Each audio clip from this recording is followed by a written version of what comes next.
Part two, so it's good to see you again. It's good to have you back.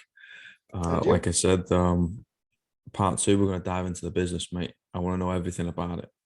Tell the people what you do on the side hustle, what you do, why you do it, and what kind of sets it apart. What is it? Right, right. So my company is Leflar Bros Apparel. We obviously do apparel.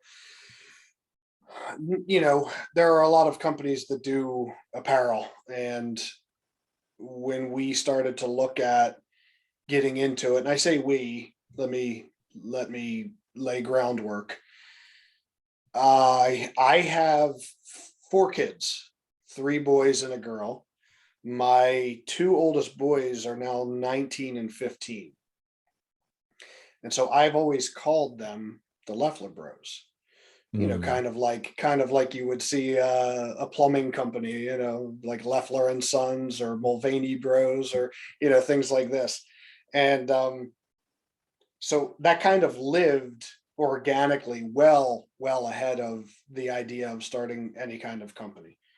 And I set up a gym in my basement, which was at the start just like for general fitness.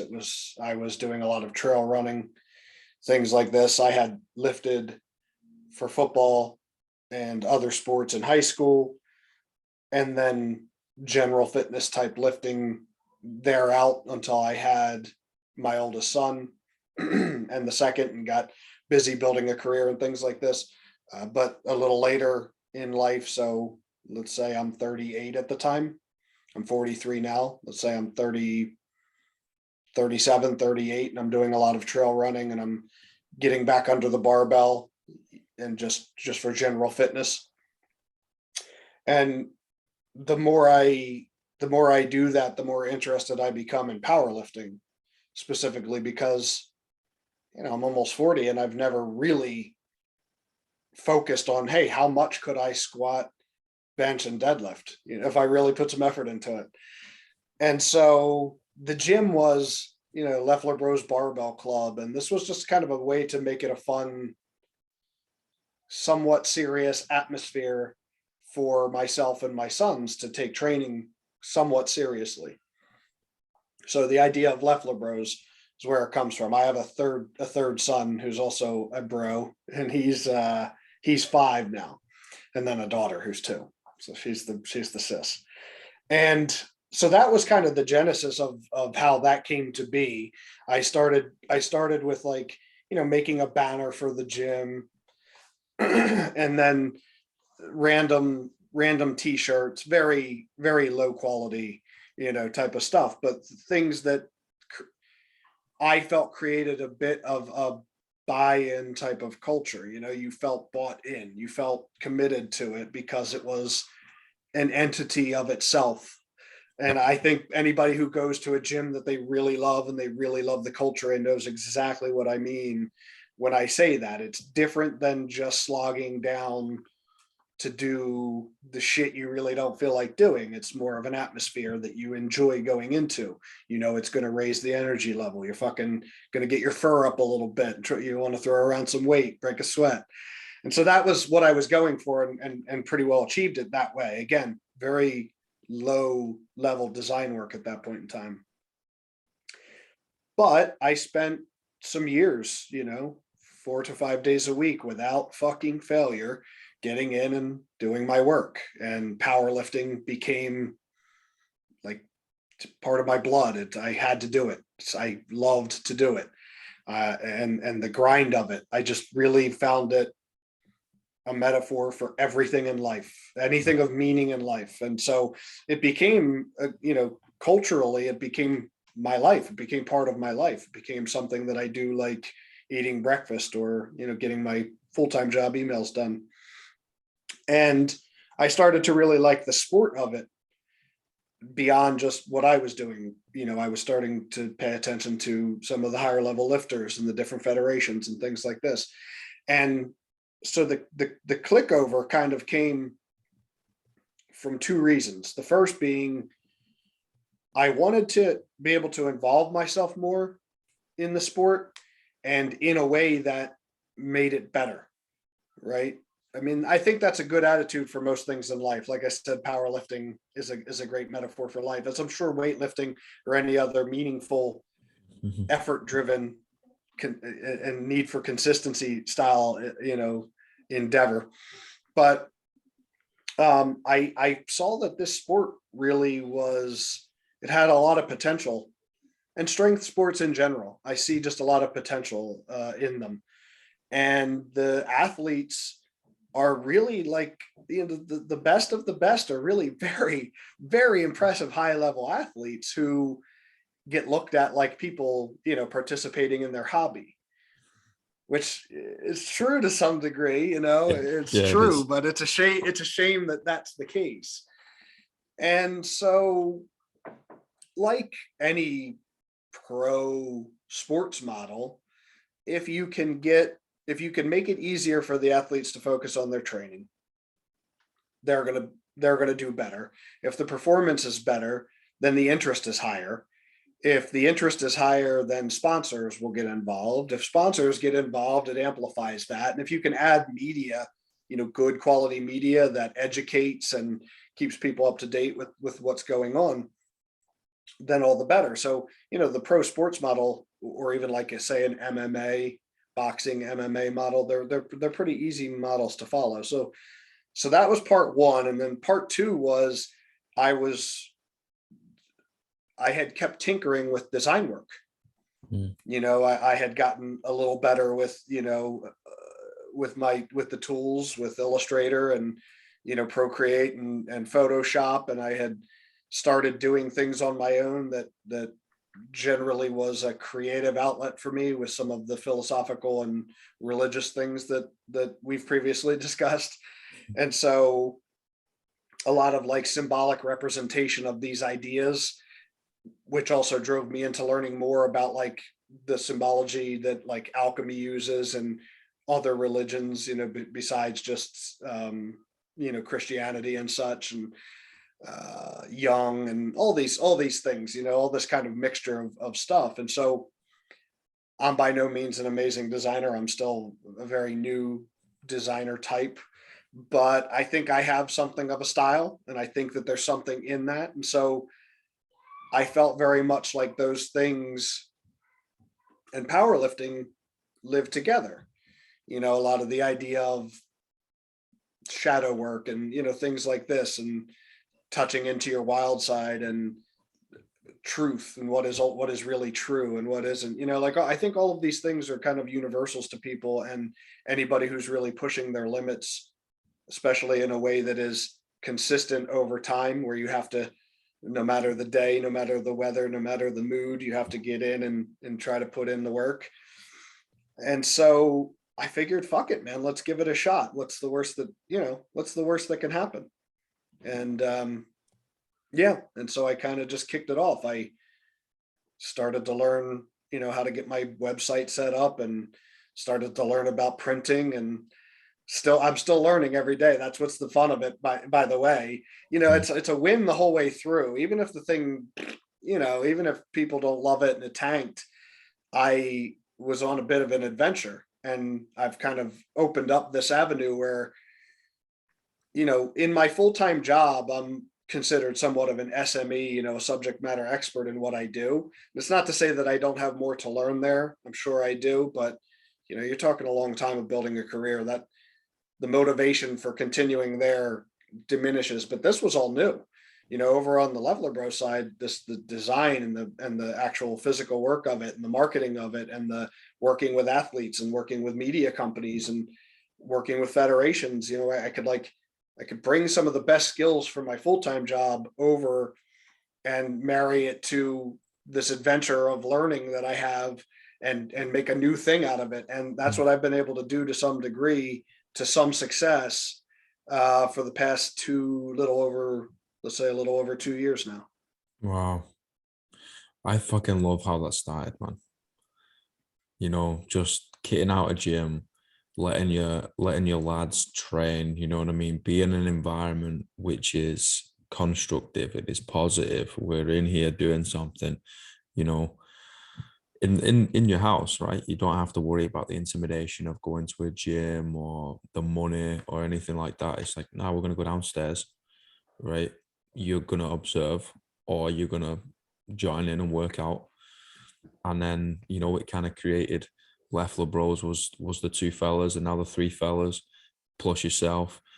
And now it's, gone beyond that, and your kids are able to see the transition, right, from that start to the humble beginning of, okay, we're gonna make a gym just so we can work out and stay fit and healthy. Okay, great. Okay, Dad, we're gonna do that. Great. We get in, we're gonna train consistent. Okay, we're gonna be consistent now, Dad, no problem. All right. And now it's, oh, okay, we got some shirts. All right, cool. It's kind of cool that we've got, our name on it. They might be shy, but they've got our name on it. That's kind of cool, right? We're just gonna keep training. The next thing you know, step after step after step after step. You look back 2 years, just over 2.5 years later. You're like, how fucking far did we go? And for your young lads to be able to see that firsthand at a young age, I think is incredible, dude. Thank you. That's the point. I mean, I don't mean to sound like a dick, but that's what everything is for. Oh Like I yeah. don't mean to sound cliche, I guess, but that's what everything is for. And for me, being an example that, and look, it could have gone bad, and that's okay too. Yeah, It yeah, could have not gone 100%. anywhere, and that's okay too. But we just got in some new embroidered patches with a new design that we put together. And this is a very good, practical example of how this works in my house. The package shows up, I open it, and everybody went, okay, oh, is this the patches? Oh, right. Oh, yeah. And they're pulling, oh, it's got the Velcro here. Oh, it's the new design. That's dope. Oh, and what's that? Oh, okay. Yeah. When's that shirt going to be out? And then what, what it does is it creates a bond, Hmm. and it's beyond a bond that you already have with your kids from, playing ball with them and stuff like that. I don't know. For me, it was very important. I'm this type of guy. If you could ask me, do you know how to run that fork truck? And I'll go $15 an hour. Fucking right, I know how to work that fork truck. I'm a fucking fork truck expert. Put me on Yeah, it. yeah, I don't know how to work this fucking fork truck. I'm likely going to fuck it up, right? yeah. But so is some other asshole. So it may as well be me. I'm a pretty capable guy. If I go left and that's wrong, I try right. I get it figured out. A couple moves, and I start to get it. And so I find myself, hopefully not arrogantly so. I'm always still nervous to try new things. There's a little bit of nerves in trying new things, but I find myself pretty competent. I think I can figure, like, I look at it like this, and maybe this isn't as humble. And I do really try to be humble. And I know that there's nothing all that special about me, but I think I'm quicker than most people. If people can, if a human can do it, I can fucking do it. Yeah, yeah, yeah. If a human can do something, I'll figure it the fuck out. How hard can it be? This bloke over here has a t-shirt company. Yeah, I've talked to that guy. He's all right. He's no genius. So if he can do it, I could fucking do it. How long does it take? And now with the internet and shit, because I'm old, for your listeners.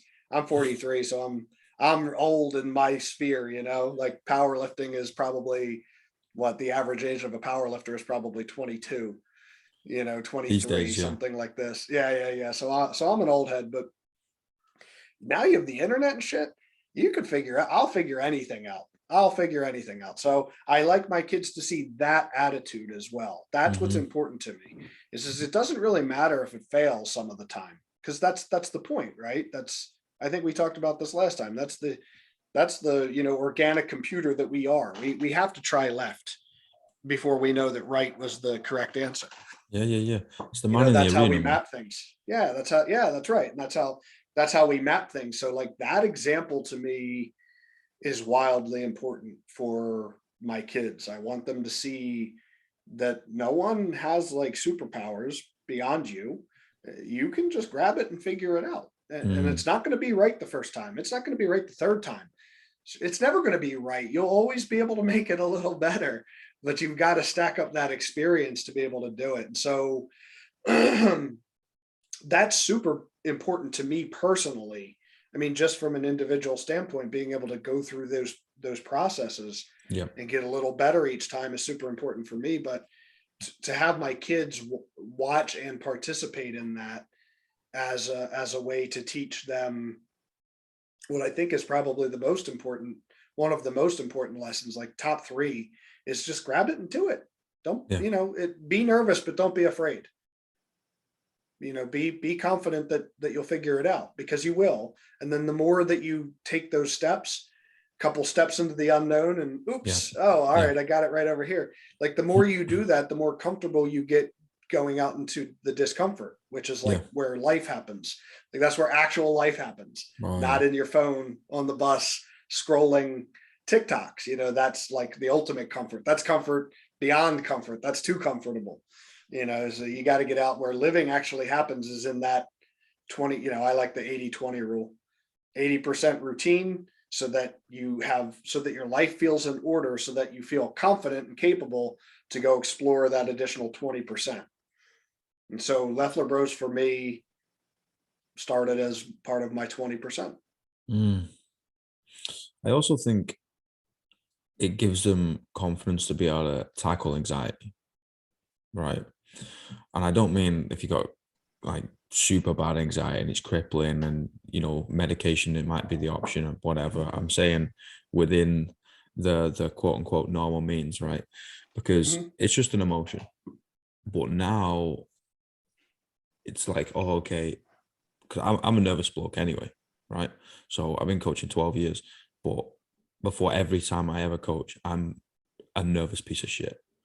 But as soon as that clock goes, all right, team gathering, boom, I'm good. No problem. This is my thing. I've been doing it long enough. Fine. But I think the experience and going out and just trying things and fucking working through it gives you the confidence to be like, hey, I might be experiencing XYZ emotion right now. Don't worry about it. Doesn't define me. I'll work through it. I'll figure it out. It's not going to kill me. I'm going to go forward. Like that man in the arena mentality. And to be able to instill that into your kids at 15 and 19, and then now being able to show it to a fucking 5-year-old, obviously he's not going to be able to compute it 100%, but it's going to be around. He's in that environment. I'm really big on vibes, right? You've created that vibe within that space that he's now just going to be growing up around, right? I think Yeah, that's, hopefully that's the idea. Yeah. yeah, I think that's so important, dude. And I think, if people can take that aspect and take that idea, and yeah, you don't have to start a fucking apparel company or a gym or anything, but you just take that idea and put it into like homework or cooking, right? You mess around in the kitchen with your kid. Cool, we'll try it. Does it taste good? No. Okay, we fucked up. We're not going to do it again. Right. Yeah, just in the it could be applied anywhere. It's just in the not. Well, I mean, fundamentally, it's you're going to be shit at anything that you start. That's the whole Yeah. point. That's the point of being a beginner, is you don't know. And so to be afraid of that, or to be anxiety ridden because of that, is it happens, and it's understandable from a feelings perspective, Mhm. but logically it doesn't make any sense. And so like, well, when you're nervous about, to take like weightlifting, you gotta fucking throw this thing up over your head, and it's like, it's scary, Yeah. right? And the weight that was scary a month ago is not scary now.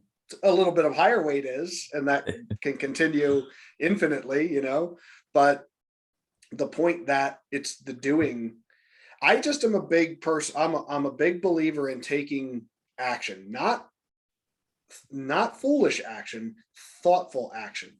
If you can take thoughtful action, you can circumvent most of the things that would stop you from ever starting. You know, I as an example, one of the things I have to do, and I do this as a matter of breathing now because I've done it for so long. If I don't get up when my alarm goes off, I'm asleep. No question. It's just who I am. If the alarm goes off and I don't get up immediately, it's going to become a whole thing. I'm going to be late. Something's going to happen. So I have made the practice of, when I get up, whether by alarm or not, the very first thing that I do is sit up and put my feet on the floor. Mm. That's the point of no return for me. Once I get there, there's no going back. And so, I'm a big believer in just do. If you have a reason to do it, just do, because a lot of the stuff goes out in the wash. Here's another great example.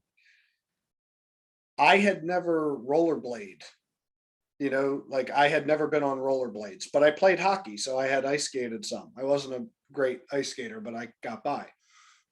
So when I started to play, wanting to play roller hockey or deck hockey, whatever people call it now, I had never been on rollerblades ever. I didn't even put them on until I got to go play, because I knew very well I wouldn't even think about it once I was playing. I would just be worried about playing. I would be worried about getting to the ball and sticking, I wouldn't be thinking about the rollerblades on my feet. Mm. And I flopped around like an asshole for sure, but it worked. I didn't think about rollerblading, and it took me maybe 3 or 4 times until I got my wits about me. And I didn't have to think about any of it. I didn't have to think, oh, so if I do this, this does that, or I stop like this. I just went. And my supercomputer, my brain just like said, okay, we'll figure it out. You have the focus of the ball. You can't think about the rest of it. So the body just starts doing what it needs to do. It just starts to figure it out. Like, I'm a huge believer in that. And while I can understand 100%, it's not like I don't have the anxiety to try new things, especially when you're putting yourself out there. Like when I design something, it's part of the way that I think. It's part of something that's meaningful to me. And then you put it out in the world, and people either go like, oh, that's fucking dope, man. And you go, oh, really? You like that? Cool. That's awesome. Thank you, man. Or they go like, yeah, this is shit. It's like, talk about getting the piss knocked out of you, man. Like, you spent a lot of time doing something that you thought was a good representation of something very meaningful for you. And then people don't like it, but it's like, you can't, I have anxiety about things too. I have anxiety about all the new things that I go try, and like everybody else. But my advice to anybody, for as much as I'm qualified to offer advice, Yeah. is when you've thought out that it's important, just go do it. Just get in it. You're gonna figure it out as you go. Because like, look, you want to kayak. Okay, well, how long can you read books about kayaking and learning the tips and tricks? Like, how long can you do it before you have to get in the fucking kayak in the water and have that the actual feel, the sensory learning? Oh, okay. Oh, so that's the way the drag feels when I put I don't know what they call it, paddle, or I don't know about Oh, kayaking. it could be or actually. Right. So like, until when the water's rushing this way and I drop the oar in like that, that's the response. You can't figure that shit out in a book. So just put on a fucking life preserver. Don't be a damn fool, Don't not respect the thing that you're going to do. You don't want to drown or die any other way. But beyond that, be brave. It's like going a little deeper in your squat. You never been down those 5 inches, and it's a whole different feeling, and it's terrifying. Your ass opens a little wider than you expected. Be brave, man. Go down there. What's the worst that's going to happen? You get pinned, so what? Pitch the bar. Yeah.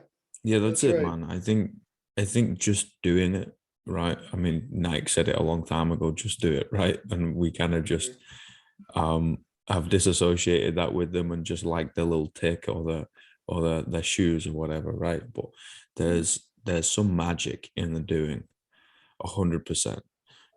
I've listened to something the other day. It's something like 40 to 48% of everything that we do is in our subconscious. Obviously, don't quote me on that. Like, I'm not the most academic of blokes. Numbers go over my head. But the point stands of most of the shit that we do is habitual, right? We can't actively and consciously be like, okay, I'm doing this every step for everything that we do throughout the day, because we do too much shit, right? We breathe, we sit down, we like, everything. We do too much shit. Yeah. So sometimes you've just got to pull your thumb out your ass, right? And just do it. And I'm not the guy to come to, right, for sympathy when people are like, oh, but someone came up to me the other day in the gym and were like, Alex, when do you hook grip? I was like, all the time. So, oh, but it hurts. Okay. Like, come back to me when Yeah. you don't want to be a bitch. Yeah. And it hurts less the longer you do it, like Yeah, most yeah, other yeah. things, And you then you know? won't think about it. Yeah. Yeah. And then you'll wonder, oh, why have my lifts gone up? I don't know, magic maybe. Like, no, it's because you put in the fucking work. Like, it's the little things, man. You just did it. Yeah. Yeah. But It's funny though that you said like that they become, have you ever had this experience where all of a sudden you become conscious of like the way that your heart's beating or your yeah, breathing, and it's fucking confounding. You don't know what to do with this information. You're not supposed to be thinking about it as much as you are, because when it happens somehow in your mind, you're surely dying. There's surely something wrong. It's such an odd human thing that happens, like you'd be in a quiet room and you go, man, have I always felt my heartbeat in my ear, or do like I have high blood pressure and I'm definitely dying? I definitely have to get to a cardiologist. Something's wrong. And it's like, no, you just never fucking, yeah, it's like when whatever's been humming turns off and you yeah, go yeah, like, yeah. whoa, it's what the fuck was that? You didn't even notice the hum for the year that it was humming, but the Mm, second that it turns off, like the fan in the refrigerator or something, it's so there is a bunch of that. You're right, man. There's a bunch of that in your body where the best way that I equate it, I don't know if you've ever played golf, but anybody who has golfed, I think, knows this. It's like I guess you could relate this to lifting as well, like more than two cues. Like if you start thinking about more than like two or three things that you're trying to keep in check, you just don't even know what you're doing anymore. You become oh this yeah, man. disjointed mess that can't figure anything out. It's like you've now robbed from your body it's kind of unconscious knowledge. It just does. It just counterbalances this and it moves you a little here or there to put you in alignment, and now you've just overthought your way into just chaos. And it's true with golf. Like the second that your swing starts to not work, you start overthinking it. Like it's a really common thing that someone's like they're relearning a new swing technique every couple of years, instead of just going like, oh, I'm just, once in a while you have bad days and you don't feel on. Mm, And that's like such a common phenomenon in anything physical performance related. you know it's just, well, like I was deadlifting yesterday and I just could not. I do all the same things, all the same routine, all the same warm-ups, but I just couldn't get in the position that felt like the sweet spot. I just couldn't mm, do it. And if I sat and overthought it and started to change a bunch of things, I'd fuck everything up. So you yeah. just deal with what you got that day. And the next time I go to deadlift, it might click in. So yeah, you can rob all, and by the way, those are the things that you're learning even subconsciously when you're doing. That's what your body, it's like calibrating. Your body is subconsciously calibrating every time you physically work on something. And so, yeah, so I agree. As much as I hate that it was a Nike slogan, I agree with the just do it. Once you've put a little bit of thought into it, you've given the endeavor itself enough respect for whatever the dangerous portion of it is.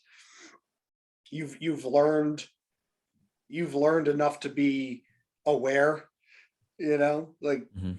so that you don't decide, oh, well, I think I could probably squat 400, even though I've never tried to do that before. Once you've put enough thoughtfulness into it that you go, yeah, it's not going to be 400. Maybe I start light and work my way up.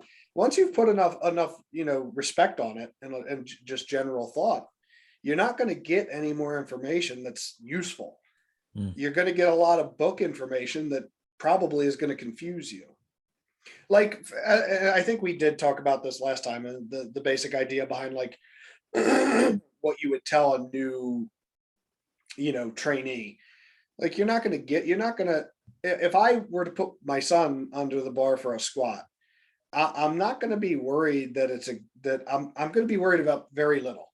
I'm going to be worried that he goes down to a point and comes back up, and that it's mostly in line and it's not grossly out of whack in any direction. I'm not going to be worried if he's a couple inches above parallel. I mean, I'll tell him to try to work it a little deeper, and we'll do some warm ups and some things to try to get him there over time, but I'm not going to make him conscious of it in a profound way, Mm. because this is one of those things where there needs to be time under the bar for the body to kind of calibrate itself around the movement, and for a little bit of uptake in the responsiveness that you get every time you drop down and come back up. If you start trying to make that too analytic out of the gate, it's like pouring a box of equations out on a desk. I mean, that's just chaos. No, it's too much. No one can make sense of it. Yeah, So I think you guys over in the States do a really good job through sports, because I hear the term get your reps in a lot. And it's whether it's the drills, whether it's passing, whether it's fucking whatever it is, right? Like in a weight room, it doesn't matter. I just get your reps in, and it really equates to something I say of like earn the right. You got to earn the right. You want mhm. to lift 400, you got to earn the right. Like you can't just walk up to the bar like fucking Billy Big Bollocks on the block swinging dick and just be like, okay, yeah, fine, I'm gonna lift this. I was like, no, no, no, no, that weight's gonna lift you, my friend, and Yeah, yeah, you're gonna come off worse, right? Like you've got to earn the right, man. And slowly triaging and breadcrumbs all the way there. And yeah, I think we relate on this to that's why we love it. It's yeah, that slow grind. Like if it was easy to obtain and within a year or two, everybody would be squatting 500 pounds and then 600 pounds and then 700 pounds. Like I think I would have got bored.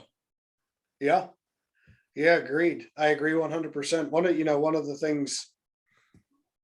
So it's a pretty common. I don't know how common this is everywhere, but we had a thing where it was like a lot of fights would break out if someone got their shoes stepped on. They had their new bright white, spanking new expensive Jordans or whatever they are, and someone would step on them, and then that would start a fight, and people would go like, "Oh, that's so stupid. It's just a pair of shoes." It's like, motherfucker, that is not just a pair of shoes. And I think I'm supposed to go the other way, but I don't, maybe because of my upbringing, but I understand exactly why those shoes are worth fighting over, because the shoes themselves aren't actually important. It's what it took to get those shoes. Mm. So if you live in a lower income area, when I was a kid, I couldn't afford Jordans. So now I buy the shoes that I want. If I pan my camera over just in my office, I have like 6 pair of sneaks over here. Let me show you these at least. Hold on. I know the listeners can't see it, but That's all tough right. shit. We can describe them. So Oh, here's my black and gold Adidas top tens with Leflar Bros custom laces in them.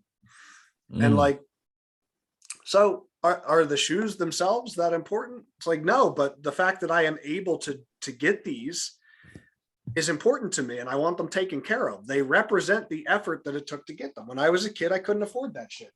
I wanted a pair of fucking Jordans. I couldn't afford them. So when I got older, I get them. So I understand the value of that. The cost and the value are two different things. mm, Just because something is expensive doesn't necessarily mean it has value. But if you work really hard to get them, you're in a low income area and you had to fucking mow lawns every weekend, and that's after getting all of your chores and homework done.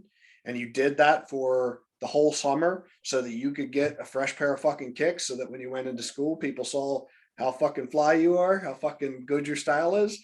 And the first thing that happens is some fucking ass scuffs them all the fuck up. It's like, I can understand taking a swing at that motherfucker. You should know better, especially if you live the same way as me. You know how fucking hard I had to work to get these mm, somehow, right? So yeah, so the value of something is almost always in the meaning, and the value of something is intrinsically tied to the effort and sacrifice that it takes to achieve it. And so that's something that I absolutely adore. I mean, it's a love affair with powerlifting or anything like that. For me, it's powerlifting, but for you, it's weightlifting. For others, it's running a marathon. For others, it's whatever their career or whatever it is that they're working on. You sacrifice, man. You pour those hours in. You do it, and you do it on the days where it's fun. It's already rewarding. mm, But it's the days where your fucking back hurts and you're fucking tired and it's all rainy out and shit. Like, I got all these meetings I have to do and I have like an hour to squeeze it. And to just grab yourself and say, nope, I'm not the type of person that skips it. I'm the type of person that goes and puts the work in. It's like, it's in that work that everything comes to be. That's what, that these are all the small fibers that make up the material of your character, Mm. and so when you're looking at what you think you've built, um, it should have a tremendous amount of meaning to you if you did all of those things. Here's something I really want to know, because you touched on that. To me, said one word in my head, and that's leadership, right? And that's I think that's a big compliment, to be honest with you. I think it's a really big responsibility, but I also think it's a big compliment to be in a position of leadership, right? Obviously, you've got kids, you're in a position of leadership. I Yeah. coach, to an extent, I'm in a position of leadership, right? And that's what helps me get through things. I'm like, oh, my knees hurt, my back hurts. Like I'm so fucking sore, I can barely get to the bottom of the squat. Right. I'm like, this ain't working today. And I was like, hold on a minute. What would I say? I know in 2.5 hours time there's going to be a class full of people rocking up. They've probably had a busy day. They're probably sore as fuck. They're probably, family might not be doing too well, going through whatever. Oh, okay, I'm going to have to do the work then, right? And I guess what I want to know is, what does leadership mean to you? Yeah, that's a great question. It's a very big question. From a very practical standpoint, essentially what you're alluding to, and that is you have to have thought out, first off, what would even begin to make you think that you're qualified to lead other people. And there is like the general leadership. For the listeners, I'm doing a big motion with my hands. There's general leadership, which everything down to the finer points of your character come into play. And then there's being an expert in something, or something like an expert. In Brazilian jiu-jitsu, the blue belt can teach the white belt, and the purple belt can teach the blue belt, and I get all of that. But that's like the expert level leadership. So I would say, for me, I'm not as concerned about the expert level leadership. I mean, you do need some knowledge in that, but I'm much more focused on the quote unquote global style leadership. And so for me, the thing that is the most important is, first off, understanding how big of a responsibility it is. Mhm. The very first thing that you have to do is humble yourself. It's the very first thing that you have to do, because you're not that because you're an amazing person. Like, if you believe you're an amazing person enough that you could be a leader, you probably don't know all that much about yourself. Like, how do you know you're not going to take advantage of that? How do you feel like you've actually earned that? I think in most cases, like, leadership is usually requested of you. If you Yep. deserve, if you're actually in a position where you could have a positive effect as a leader, it's almost always requested of you.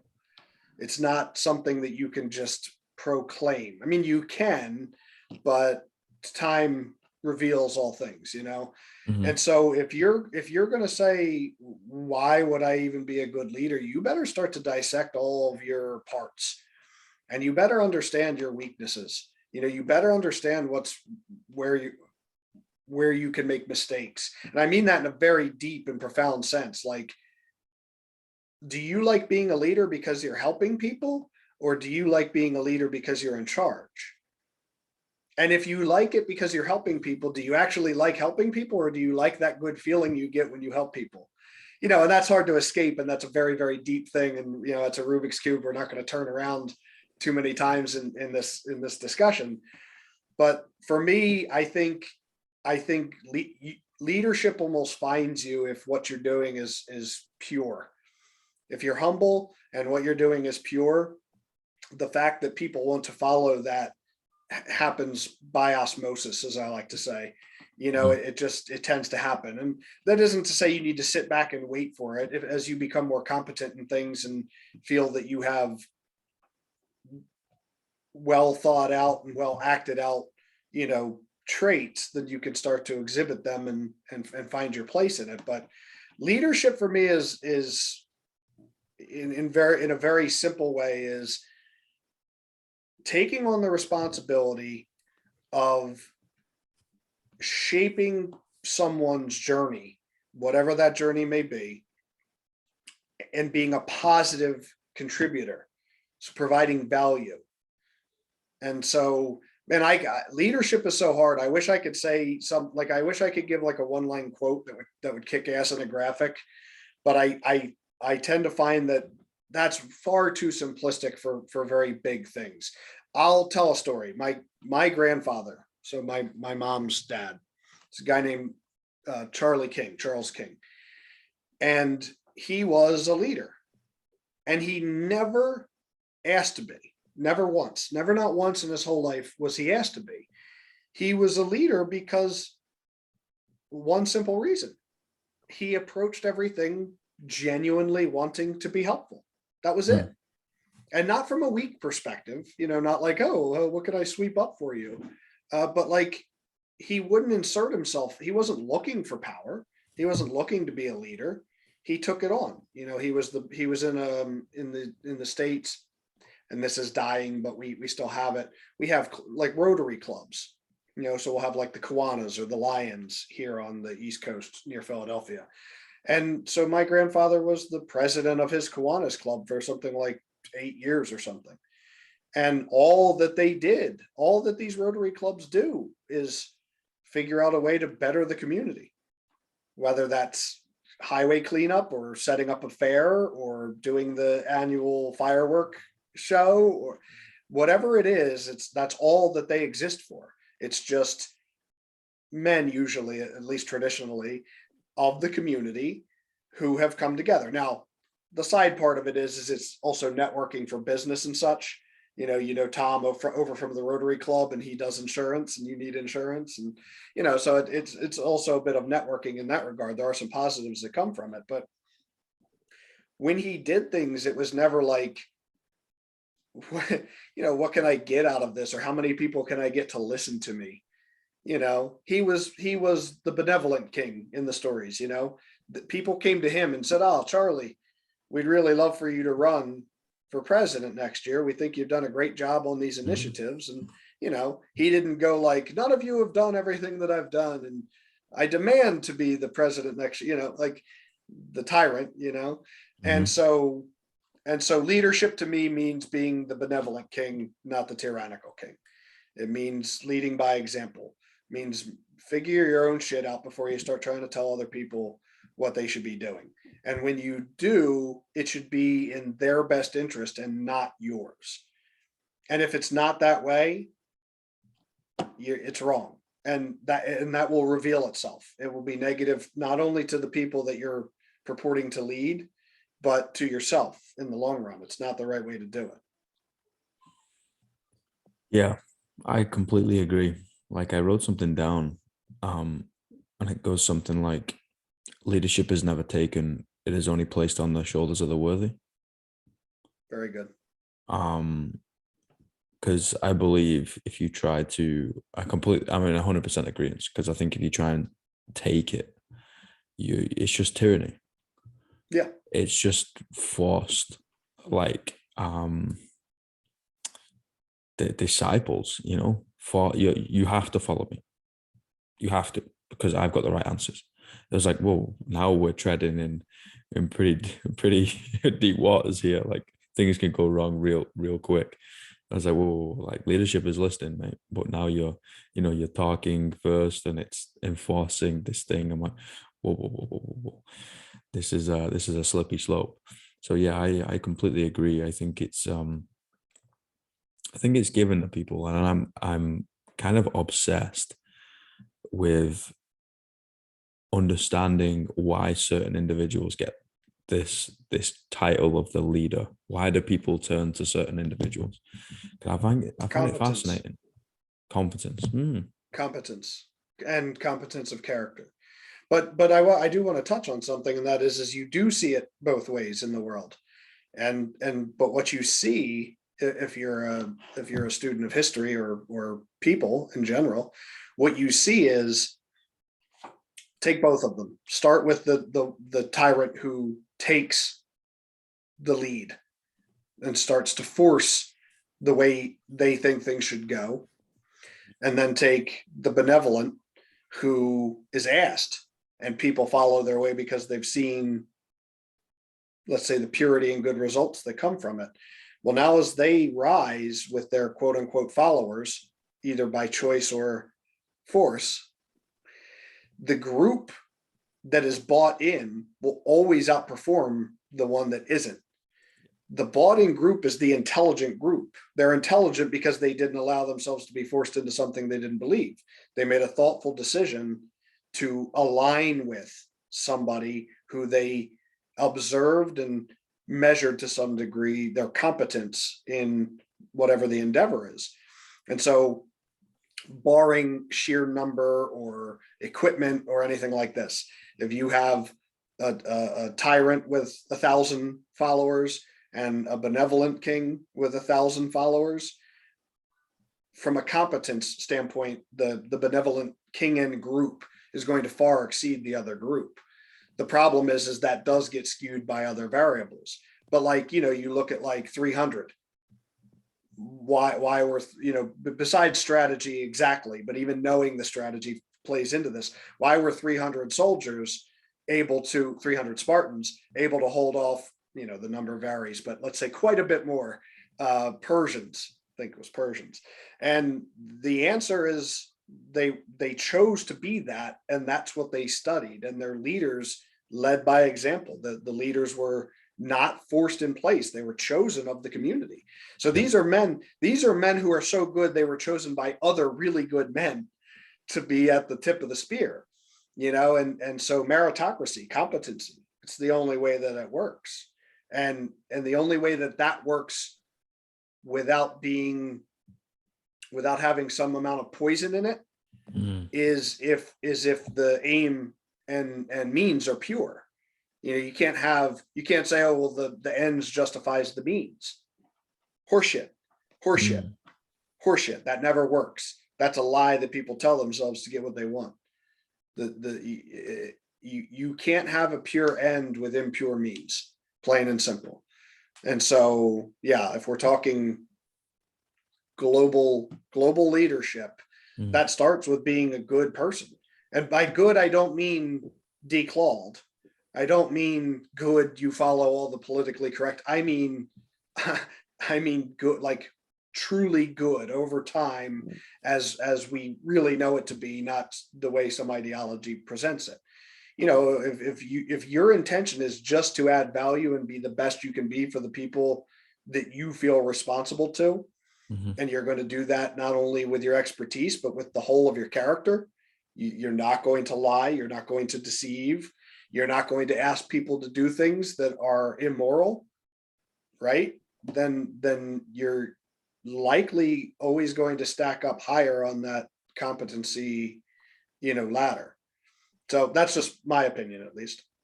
I never thought about it as with competency. Like, yeah, like I think it's always competency. If it's not, then what is it? How did you get there if it wasn't competency of character and expertise of whatever it is that your endeavor is? I'm gonna be fucking meditating over that for a few weeks, and you're gonna end up getting a random message at some time, just be like, aha, eureka. Yeah, I'm here. I could talk about that for hours, man. The golden crown in the fucking bathtub.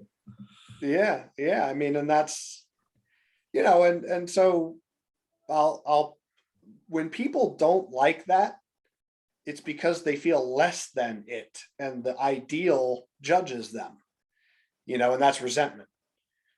And that breeds a lot of tyrannical things. Or just the idea that you don't humble yourself and you think you're the smartest and that your way's the best, and you shouldn't have to explain it in the marketplace of ideas. They should just listen, and you can mandate your way through it.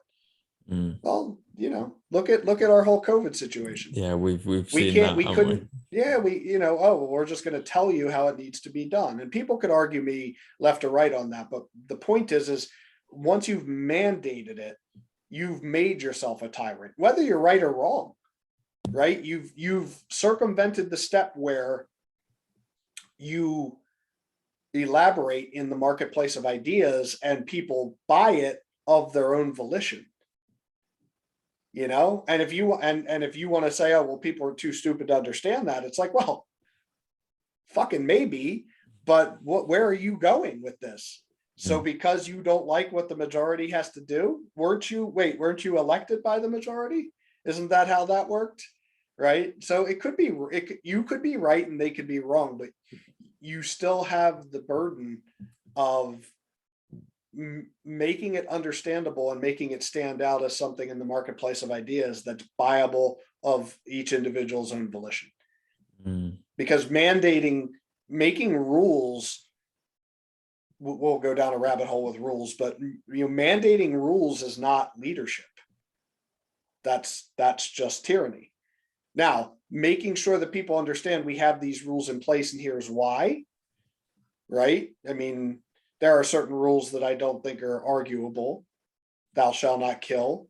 I mean, I guess it's arguable in certain circumstances, like if they're trying to kill you, but I mean, there's general rules that we follow because everybody would agree with them anyway. Everybody understands them as morally correct. Well, I shouldn't even say that nowadays, man. We're losing, the center can't hold, so all of this has become slippery. But if you're just making up rules so that things go the way you want them to go without actually getting people bought in, you're not leading, you're dictating. And that's, I think that's a very clear difference. And you can see that over history. I mean, look, George Washington and for the CRT and everything that's going on in the United States, I don't get into that noise. I don't play all that noise. George Washington was asked to be president, and he was like, I really got a lot to do. We've been at war. I really have a lot to do over here, with my area, and I got a farm. And they were like, no, really, we really want you to be president. It's like, well, there you go. So what did this guy, what this guy did for them to say, we really need your leadership? Look, we just went crazy, right? We just did something crazy that people haven't done a lot before. And we fought this war, and we've got these ideas that we all believe in, but now we need someone to kind of lead us, through the start of this. Mm. And we want you, man. We need you to do it. It wasn't like, oh, well, let me scheme and politic my way into, forcing my way in. Mm. It's just, I think we all know these things inherently. It certainly helps to study history, certainly helps to study ideas and philosophy and religion and history, but I don't know that you need to be some intellectual scholar to know these things inside. Yeah, man. I think it goes back to what we talked about earlier of like no one allows himself the space to be bored anymore. Because Yeah. I think I think we have a lot of answers, but we just kind of crowd our own minds, right? By like, okay, now I got to do this with the hustle culture or like pursuit of productivity or whatever. I'm big on working hard, man. I'm big on grind yourself down sometimes. You've got to go for it. But you've got to have times where you just literally sit out and look out the fucking window with a notebook or not without a notebook and just be like, okay, I'm gonna ponder the fucking purpose of the universe, or I'm gonna ponder the meaning to myself about leadership. Because if you like have no external input on that, you understand that there's so much that goes into it, right? And usually you kind of get to a conclusion of, well, I don't truly know, right? I've got an idea, but I don't truly know. And that usually helps when you communicate with other people because you're like, well, I don't have the answers. I've got some that I think might be the answers. And it could potentially be the answer, but it also could potentially not be the fucking answer. Right. Yeah. Well, so let me qualify my responses as I gather so far. Almost anything that I say is going to be as I gather so Yeah, far. yeah, I mean, totally. I'm 43, so I have an advantage over someone who's 33, assuming that we put the same amount of time into thinking and studying. Mhm. right? I mean, I'll naturally have some advantage. We live in a topsy-turvy world where I think you hit it on the head is we have a lot of answers, but we have far fewer questions. Mhm. If you look back 300, 400 years, we had way more questions and people actually cared to ask these questions. And that's why we have so many answers. Well, we've gotten to the point where we have so many answers and we have so many people saying that they know the answer, usually at cross purpose. It's only to sell a book, or they don't have competent answers. They have polished answers that they know are easy for you to buy in 3 installments of 1999. You know what I mean? So we do have answers, but it's also hard to find what the real answers are nowadays. But I think regardless of slogging through what percentage is a real answer and a narrative or some snake oil salesman answer, Mhm. I think we can definitively say we don't have enough questions anymore. Mhm. How many people are asking these questions? Like, how many people keep up with? So one of the things I'm super interested in is we have this big attack on Western culture, quote unquote, in the United States. And look, I can't defend everything that's ever happened through history, and I'm not tied to it in a way that makes it my camp versus somebody else's camp. It's kind of our camp. It's where we have ended up.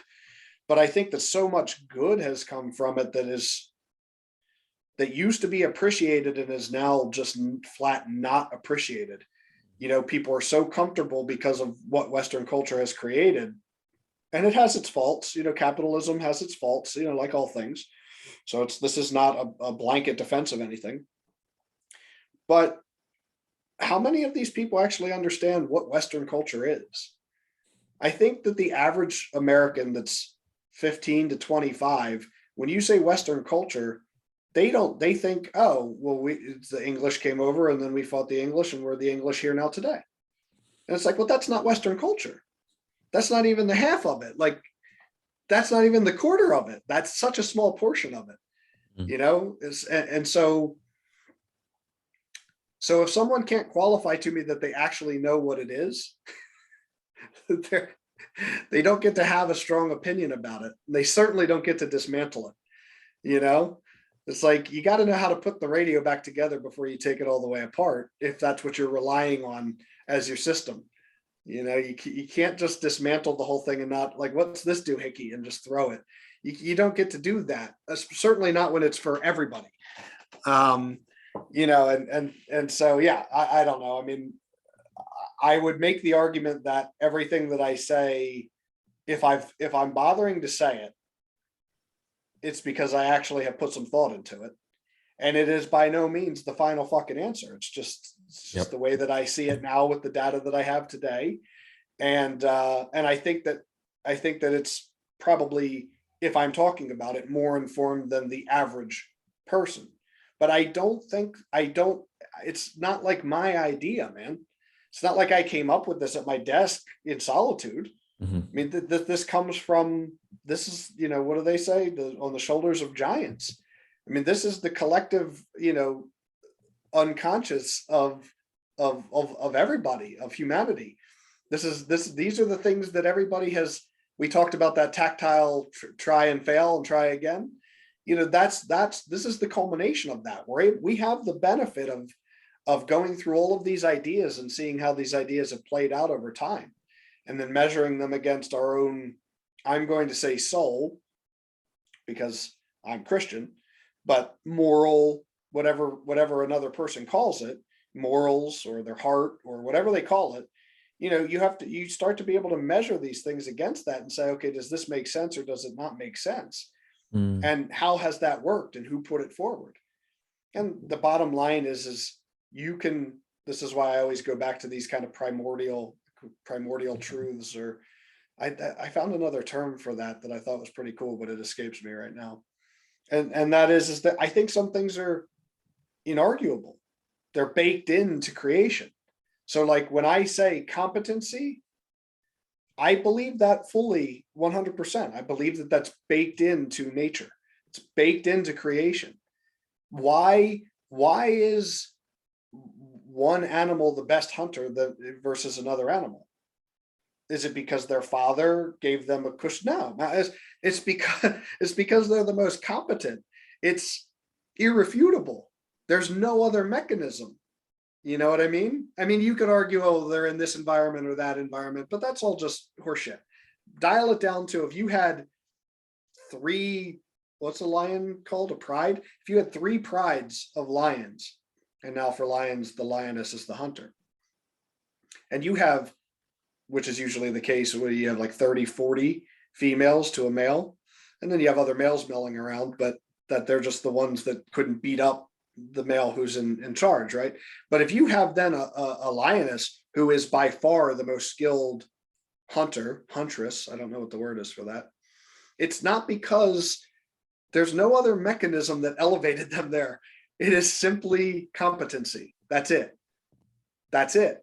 And if they are made the leader of the females, it's because they're the best hunter and they're probably the most generous in sharing the kill. You know what I mean? So there are things that are baked into nature that are very easy to see. And despite the fact that we keep making these square fucking boxes like we're aliens and pretending in our temperature controlled environment that, we're, somehow above nature. I mean, we are to some degree. We've escaped that, and that's great. But forgetting that that's the way the real world works, like lions and tornadoes and shit, is really a very silly thing. It's really to our own detriment to forget that there are natural laws. It's like argue with me that there's not gravity just because we can measure it a little more or whatever. You can't argue with me that it doesn't exist because, man, because 400 pounds on my back feels exactly like 400 pounds on my back. It's a fact. It is a fact. Sometimes more.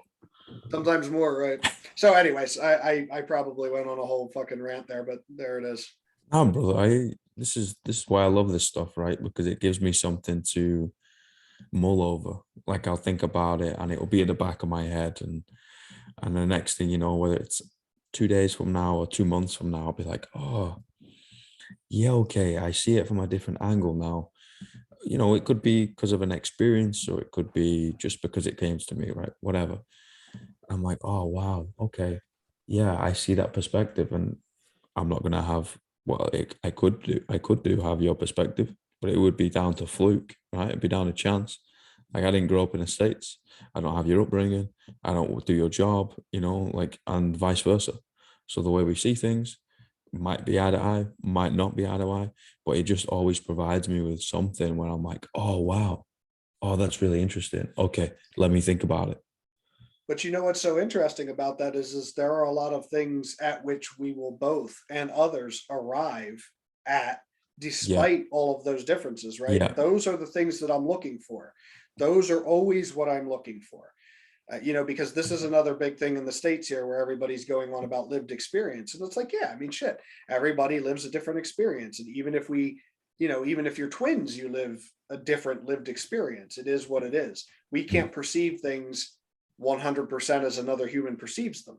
It is what it is. But we can't operate by saying that that is what it is and just put our hands up and say everything's subjective because everybody sees things differently. I mean, we could, but it wouldn't be very good. mm, We know this. I mean, the idea of a community is exactly the opposite of that. You have to have shared values and you have to see things, high level meaning important. They're really, they're really very underground things, the nature of things. But they're important. If you don't see them somewhat the same way, then you aren't a collective, and you're not going to get anywhere. So this idea that lived experience dictates X, Y, or Z. It's like, sure.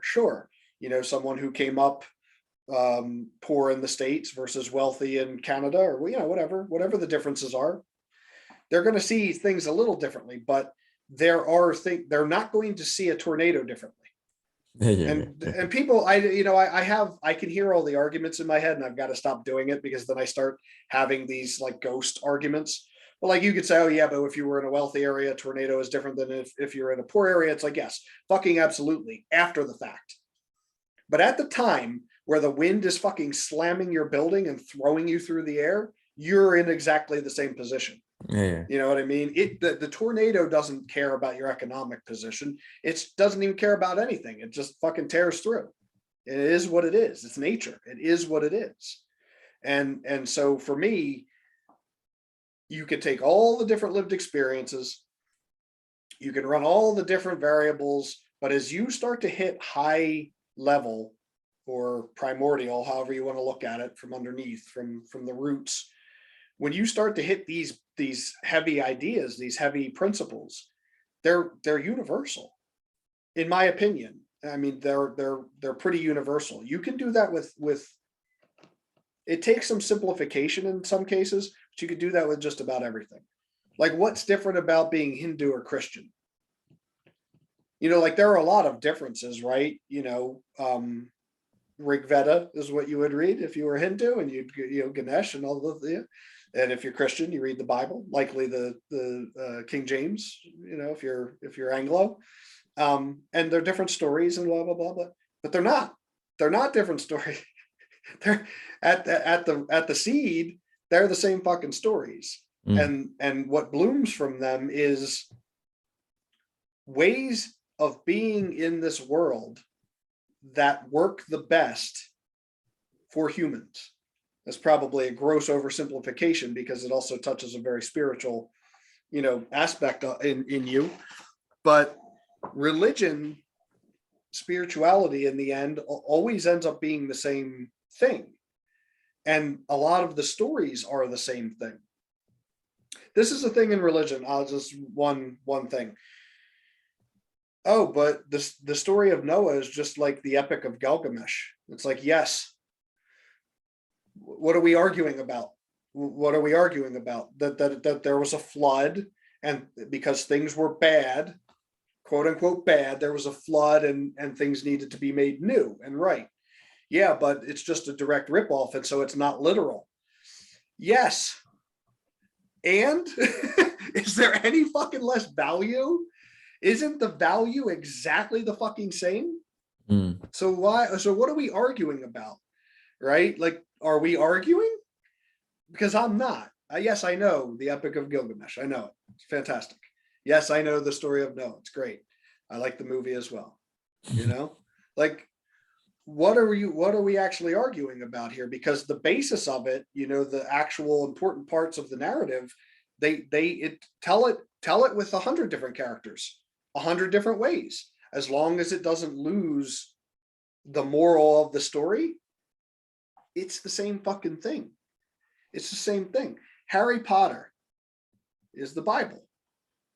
Okay, everybody loves Harry Potter, even people who are atheists, right? They just haven't made the connection. They just haven't made the connection. This you could divide everything down to like 10 stories. Oh yeah, it's all the same lesson. Retold 100 different ways or 1,000 different ways. You know, even the Bible itself. It's like the same 6 stories told in different ways and adding different layers, you know, adding different considerations, let's say. The same thing with the Rig Veda. You can do the same thing. I haven't read the Quran, so I won't speak on that. I don't know about the Quran, but yeah, so like, you know, for me there are then this is why I say primordial truths. There are things that are baked in from which you cannot escape. So if you're trying to reorganize your worldview, and you either are not taking this primordial fact, this primordial truth into account, or you specifically dislike it, so you're trying to work around it. Yeah. Whatever you're doing is corrupt. It's corrupted. And that's fine. Like, enjoy doing it. I don't think I'm better than you. I don't think I'm smarter than you. I could be wrong, but if you take the time to actually try to look at these things, it's not that big a scholarly endeavor. It's actually relatively obvious when you just care to ask that question, right? When you care to ask the right questions, you can see over the history of people, it's been answered, practiced, failed, practiced, succeeded, you know, to some degree, over and over and over again. So, like, you know, you're welcome to try it It's like if I had never made a pizza in my life and I haven't even, all I've seen is a picture of a pizza and I decide in my kitchen today I'm going to make a pizza. It's like, okay, I might come up with something like a pizza, but if I just like, went to a pizza shop or got on the internet, I'd probably fare a lot better by the lessons of, pizzerias over the past however many, centuries. I don't know how Mm. long pizza's been around. Um, so yeah. But full disclaimer, this is just one asshole's beliefs, ideas, and I could be wrong. Well, like, we could all be wrong, and I think it's so important to be able to hear someone else's perspective and then figure out your own, but also figure out your own in a way of it's not set in stone, right? The only thing I know is I know nothing. That's what I said last time, and it's how I live my life, man. It's just like, okay, I think this today. After this conversation, I might think exactly the same, or I could think slightly different, completely different, whatever. Doesn't matter. You can then, I don't know, like for me at least, in my own experience, you appreciate other people more, man, and that's why I appreciate like what you gotta say, bro. Yeah, well, I agree. I would make the caveat that someone has to qualify that what they're going to be talking to me about, that they've put any kind of thought into it. I don't have time. Like that's the one thing none of us have. We can't make more of it, right? So I'm not going to debate somebody for 3 hours if they've shown that they don't even have a basic understanding of what it is that they're trying to talk about. They've disqualified themselves from my time in conversation. But a qualified person, and this doesn't, you don't have to be a fucking doctor or something. You just like, I have to hear a couple of the things that you say, and you have to justify, how you formulated this. Mm. Because nowadays, sometimes 3 sentences in, I know exactly what their argument is. I know their worldview because it was given to them. And people could argue that religion does that too. I'm fair game, fair game. There's dogma in religion. It's all fair game. If it's not something that you've thought about and qualified to some degree on your own before you started to speak to me about it, I have no fucking time to hear it. Because I'm going to circle back around to culture.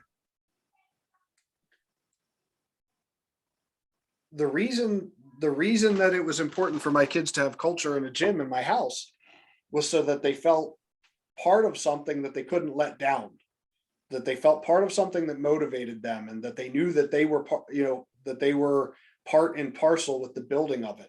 That the culture in themselves, they weren't divorced. If you look at the best athletes, who do the best athletes train with? Even better athletes. They could go to their local gym and squat 450 and feel like gods, or they could go into a really good powerlifting gym and watch somebody that's 2 weight classes below them warm up with it and feel like, oh shit, I got to step my game up, right? So in the marketplace of ideas, if you're coming to me with kindergarten shit, I'm well past that. I don't have time, man. I just don't have it. I don't have it for silliness. So I just want to make that as a huge caveat is I'm always interested in people's perspectives. But if we're going to get into debates on things that I already hold fairly strong beliefs in, not because I blindly accepted them somewhere, but because I've actually taken the time to think them out and go read and study and reformulate and tweak and change, right? I'm not rigid to my ideas changing, but some of them are so sturdy, Mm. that they've been reinforced over time with all this additional great perspective and information, that it's going to be really difficult for you, not you literally, but a person who's put no thought into it to go, yeah, well, and then they say some kindergarten bullshit. It's like, yeah, all right, enjoy yourself, have fun. I'm not going to be an asshole to them. I don't look down on them. I just, I, I don't want to feel like a great power lifter squatting 450 in a shitty gym. Yep. I would much prefer to feel like a shitty power lifter, squatting 450 in a really good gym, because now I have some culture to be involved in that's going to elevate me. And that if I do well and provide value, I am going to elevate as well. I can go participate there. Like, look, if it's my job to bring up the culture somewhere, sure. But that's teacher student stuff. You asked about leadership. That's so, in my opinion, one more layer of leadership is know if you're actually, know your position. Mm. And so to circle that around to the company, it's one of the things that I think sets us apart is that we're not just hawking wares. Not only are the designs well thought out. Say what you will, whether or not you like the way that they look, or if they could have been executed a little better. That's all game, man. That's game. But no one can argue with me that they're well thought out, and that then the product is a quality product, because I've done all that work. I know I've done that work, and I continue to get better at it, right? And I will continue to get better at it until the point where it's too much quality that it's not, if the price doesn't justify it, there's a happy medium. But I'll continue to get better at those things. But not only are we putting out something that I think holds meaning and provides value to people, both from a quality product and from the design aspect, is the aim of it is not so that I can make money. Not for me. I mean, not inherent. I'm not trying to build, you're not going to see me in a Porsche next week because of my t-shirt money. First off, I don't know that there's that kind of money in t-shirts, but you're not going to see it anyway. It's just not the person I am, and that's not my aim. My aim is to make powerlifting, to elevate powerlifting, to bring value to the sport, right? So what do I do as a leader in that? I look at the pro sports model and I say, okay, I can now do something where I have my creative outlet. I'm participating in a sport that I like. So I get all these things out of it. It's not for nothing. I mean, it's not selfless. Very few things are, but I get a ton out of it. I get to meet really awesome people, high level athletes, get to have conversations with them, get to hang out in cool places. We just did the Arnold Sports Festival, so we were there. My oldest son and I were there 3 days or something, I don't know, for all the powerlifting. But I get to set it up so that athletes can now make money off of this. And, like, people go like, oh, but money. So this is like, no, man, fucking, do you know how much a gym membership costs? Do you know how much it costs to be part of a federation annual membership? Do you know how much it costs to enter a meet? You know how much it costs to travel to a meet, your food? I mean, like, everything. I would hope people would start to understand that a little better, that money is, despite the cry of the ideology, the pervasive ideology, money is not in and of itself a bad thing. It's an abstraction of value that you can carry over time. It's also the way that people build things now, because they don't go fucking mine. I'm not in the forest cutting down wood to build my house. I mean, that'd be great, but that's not the system that we use now. I'm making money so that I can buy the wood that's already been cut. Same endeavor in strength sports. So my perspective goes that if I just always try to add value, if I'm just always adding value, what's a t-shirt? Does it add value? Is it a good quality product? Does it motivate you to go to the gym? The fact that you got that new shirt that matches your shorts or whatever it is, and does that motivate you to go to the gym today? Awesome. Do you feel good? Do you look good and therefore you feel good? And because of that, you're in a good mood and your squats are going well? Fucking awesome, man. I'm providing value there.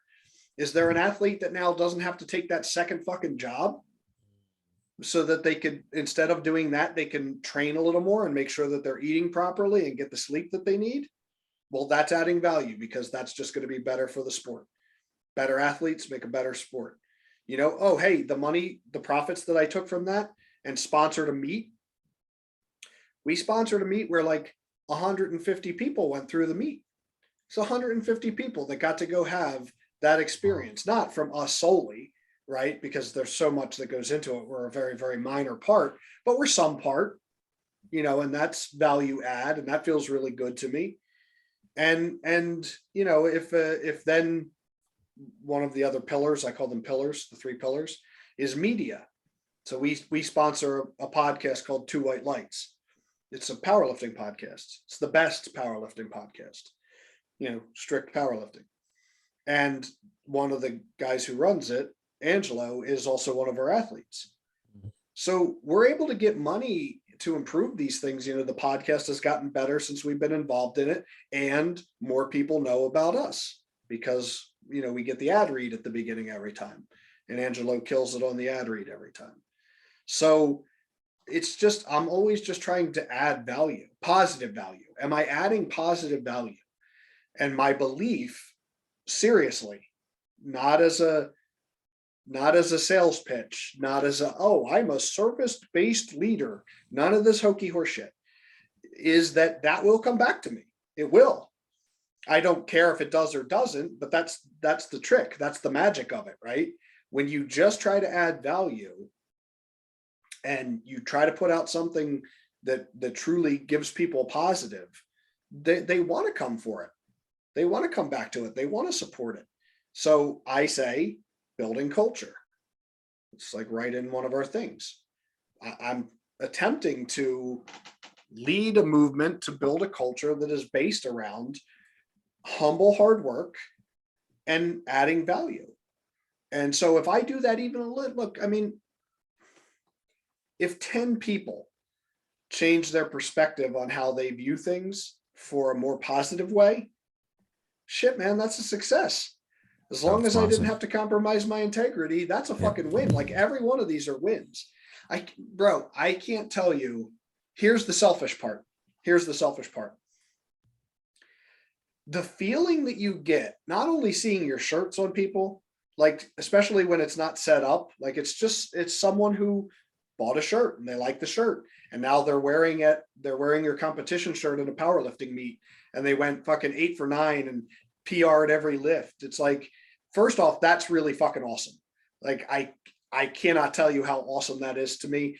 And it's like particularly awesome when you just happen to see it. It's not given to you just because you participate in the community. You see it. It's like you feel you get a little warm, but for people to actively support because they like the message and they like what we're doing, I like that they like the designs and shit. That feels good too, because I make them. But what's way, way bigger is like when someone says, oh man, I love what you're doing. I think you're a great positive impact on the sport. I think that, you're doing it the right way and I want to support. They don't want anything. All they want is to be able to help what you're already doing. And so you talk about leadership. I don't think I'm a leader. I don't sit down and go, how can I lead? I just do what I think is right and I try to add value. But you feel like you've done something right when someone wants to get behind your effort, right? They've decided you're in front. They said, we like what you're doing enough that we want to get behind that with you. We're not asking for anything in return. All we want is to be a positive part of it, some small contributor of it. Mm-hmm. Fuck, man. Like that's it right there. If you could bottle it, if you could fucking, if you could shoot it up, you would. If you could distill it down and shoot it up, you would. It's a great feeling. It's so good that it actually makes me feel a little bad. It makes me feel like, oh, this is what you've been doing the whole time, is trying to get a little bit of that shit. So yeah, man, that's really the purpose of all of it. And I, if ultimately that leads to a way that I can make a living doing it versus my full-time job, that would be awesome for a lot of reasons, but mainly because then I could put all of my attention into it, which I think is nothing against my full-time job, but what I do for a full-time job is awesome and it's important, but it's also very businessy and I'm behind a lot of people. With Leflar Bros, it's mine, it has my name on it and I can do it my way. And if I don't like something, I just don't do it. If I say that doesn't feel right, or this person doesn't seem like they're an honest person to me, I just don't do it. I don't have to think of the bottom line. I don't have to think, will I upset my boss? Or I'm expected to do this because it's good for the company. I could just go, nope, I'm not doing that. Or the opposite. It's not a great idea, dude, because people aren't going to like X, Y, Z. And I go, I don't know, man. I feel it in my bones. I like it. Yeah. And I do it anyway. Yeah. Right. And if it fails, so what? I don't care. At least I know now, but I'll never crowdsource my decisions. You know what I mean? That's another topic that I have been thinking a lot about lately. Like you'll see on someone will put in their story, oh, should I do this or should I do that? And this is not, I'm not disparaging the people that do this. It's a fun little thing to do, but I will never crowdsource my decisions. And I mean that at like the most important levels. I did do a poll about like sports bras because I don't have titties and shit. So I wanted to know, do you like them with pads or without pads? Like things like that, so that I get it right. I'll poll people, I'll get some feedback, but I'll never crowdsource like decisions, Mm, actual meaningful decisions. I just don't, because what is that? That's not leadership. That's not you doing what you think is right. That's you doing what you think. That's you doing what the most people think you should do. mm, And so, what's the only reason that you would do that? Is because that might equate to more sales for you. Yeah, but is it what you think is right? Is it the thing that you want to do? Is it the thing you think is the right thing to do? So I'll never crowdsource. I see a lot of people crowdsourcing like fucking important life decisions sometimes, man. mm. It's odd to me. Brother, like I'm fired up for the brand. Like I'm moving into a studio not early next month, and I want a That's t-shirt to awesome. put on the wall. Oh yeah, we have banners. We have Um, all kinds of shit, man. I'll hook you up. oh, I want something there, man. You know what I mean? Like Yeah. you can show your boys and be like, listen, we started this 2.5 years ago in the basement doing our thing, and at least one motherfucker on the other side of the world has got it in a building somewhere. Yeah. Yeah, that's Um, awesome too. I love seeing it, not just in the States, but seeing it outside of the States is really awesome too. yeah, man. Like I appreciate everything that you're doing with this thing, man, and I can't wait to see where it goes next. Cool, man. Thank you. Oh, brother, I appreciate it, and we'll catch up soon. I'll have to get a lift in soon. Maybe I'll sumo deadlift with you. Yeah, there you go. We'll get wild together. Yeah, yeah. Then get All a right, my feeder. man. Well, hey, thank you again for having me. Part two Always, was brother. just as fun as part one. I really appreciate that you or any of the listeners actually care to hear me. And I appreciate you giving me the platform. Oh, brother, I'm always up for a conversation, man. You Yep. just hit me up whenever you want to go for part three. Okay, for sure. All right, brother. Speak soon. All right, man. Yep. Bye. Bye, everybody.